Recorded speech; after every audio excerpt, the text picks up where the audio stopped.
Success and equity. You'll find them at BC. Success is what you want. Equity is when we give you the tools and help to get that success. It doesn't matter who you were before. We're here to level the playing field and create a fair world where you can succeed no matter who you are, what you look like, or where you were before. We'll tell you how on BC TV. And now your host, Francis Mayer. Good morning, everyone, and welcome to Success and Equity on BC TV. I'm your host, Francis Mayer, and today we are remembering a very important person who's passed away, somebody who absolutely inspired me, although I only spent a short time with her, and we'll visit that segment later on in the show. Karen Floyd passed away recently, and she was a tremendously inspirational person, and just with her mere existence. But she also did work with people. And we're going to talk a little bit about that with our first guest today, Karen Go. Good morning, Karen. Good morning. Thank you so much for having me. I'm glad to have you, and I'm glad that we get to talk about somebody who, like you, is very dynamic and embraced life and lived it to the fullest. And then we get to celebrate that life, and that's a wonderful thing. We were just before we were getting on the air, I was telling you about how I came to know Miss Floyd. Someone had recommended me to her, or her to me for the show to talk about student success.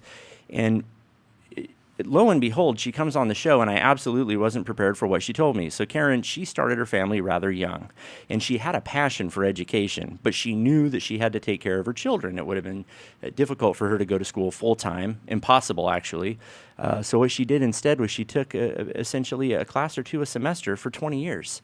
And then when her last child graduated from high school, she went in to talk to a guidance counselor at BC, and she thought, boy, this is silly. They're probably going to laugh me out of here, but I want to be a teacher. And the guidance counselor pulls up her transcripts, and his jaw dropped. And he said, Miss Floyd, we got to get you to Cal State Bakersfield. I mean, you're halfway to several bachelor's degrees right now.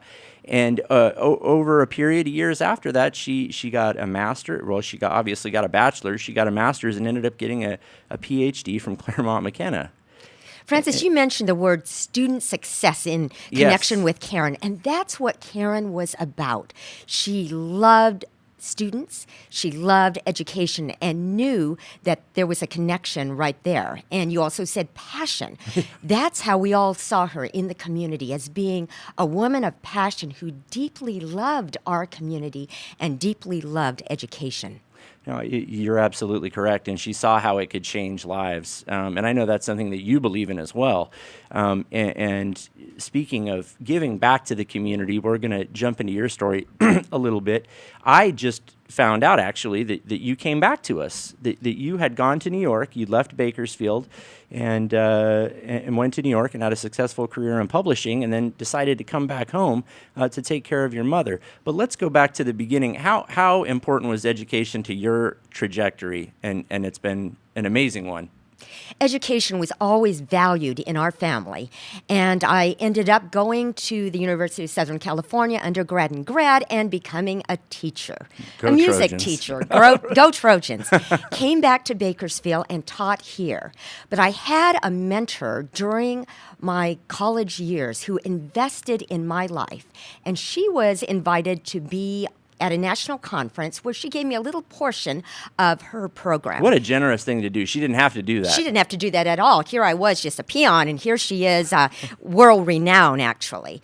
And so during that time, a major publishing company from New York happened to be in the audience. And I say happened, but it's interesting how all of this comes together because of her investment in my life. And it was that connection that enabled me to then be recruited to go to New York City to work for the McGraw-Hill companies. And it sounds like a whirlwind, but really fortune favors the prepared. And like you said, you had the degree. You were in a position to receive an opportunity, essentially. It wasn't just luck by any means. You had the help of the mentor, that investment, and you had the degree. And then when that opportunity presented itself, you were able to jump on it and run with it. And boy, did you. You rose through the ranks, didn't you, in publishing in New York? That was a wonderful opportunity to be able to develop quality textbooks for our community.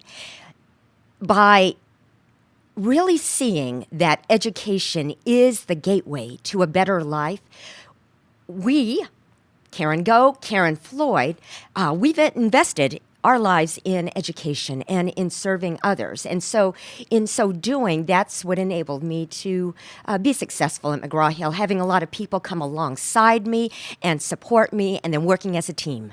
And you were willing to accept that help. Some people get caught sometimes and want to be the rugged individualist.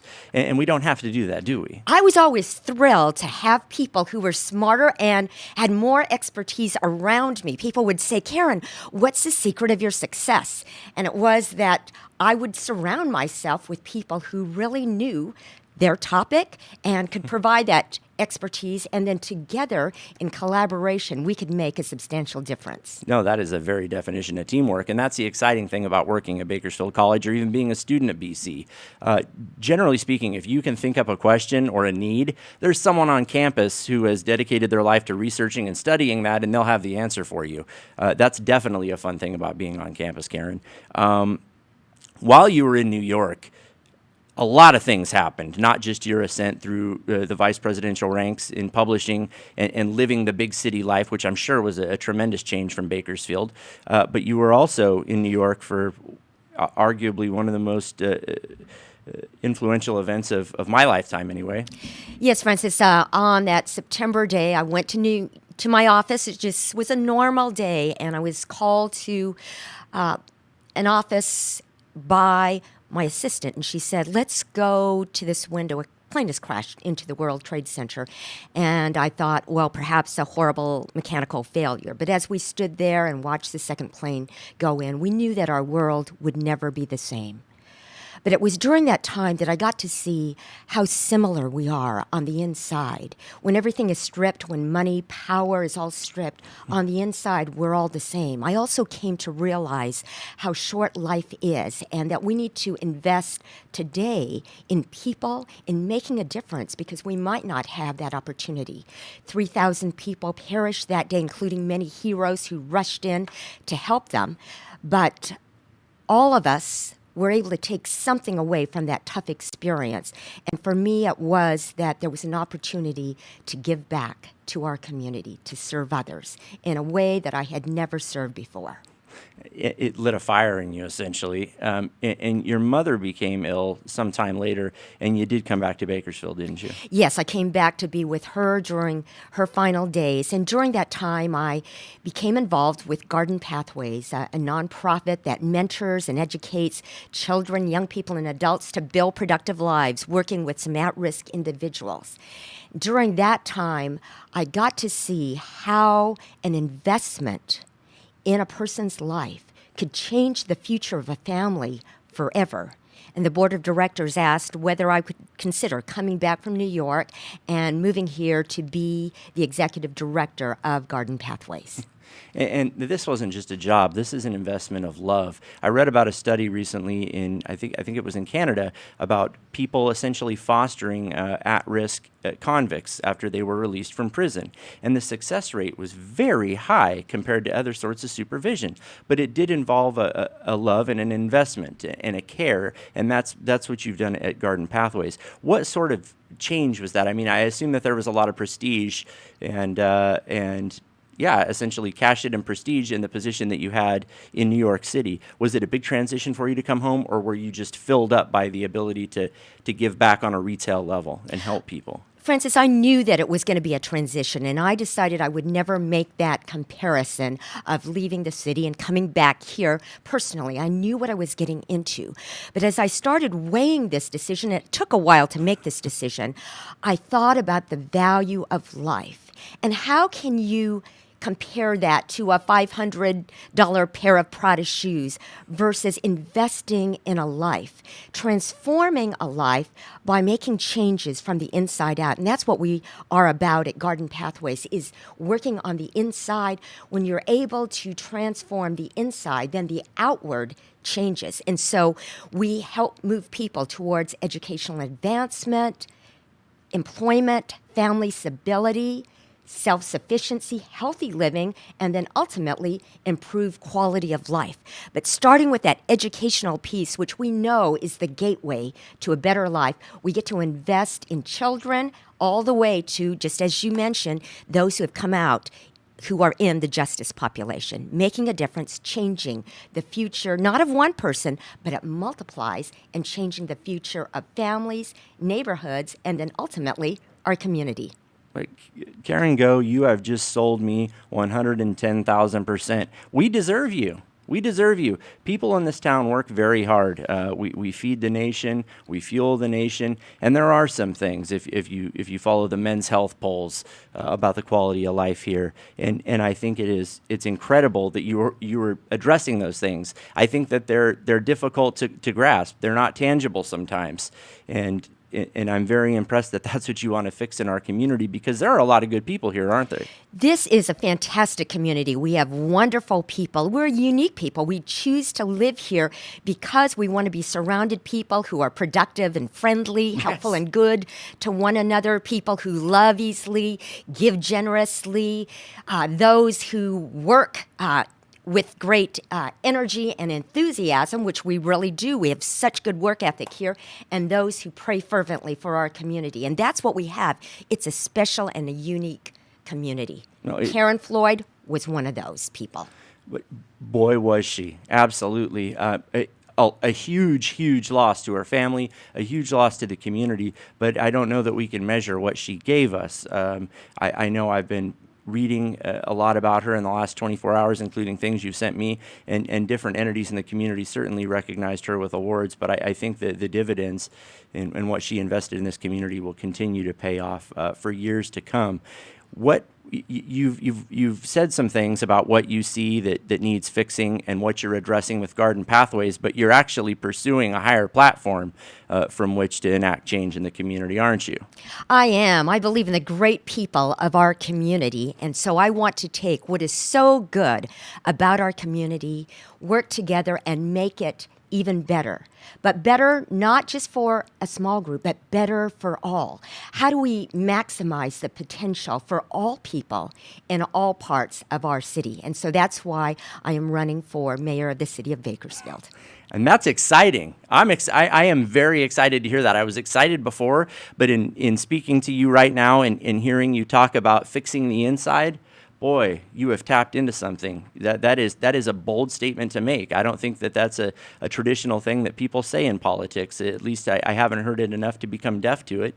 And yeah, gosh, I've had a hard time putting my finger on what needs fixing in Kern County, but that is it. We need jobs, yes. We need safe streets, and we need education and the opportunities for young people that education can bring.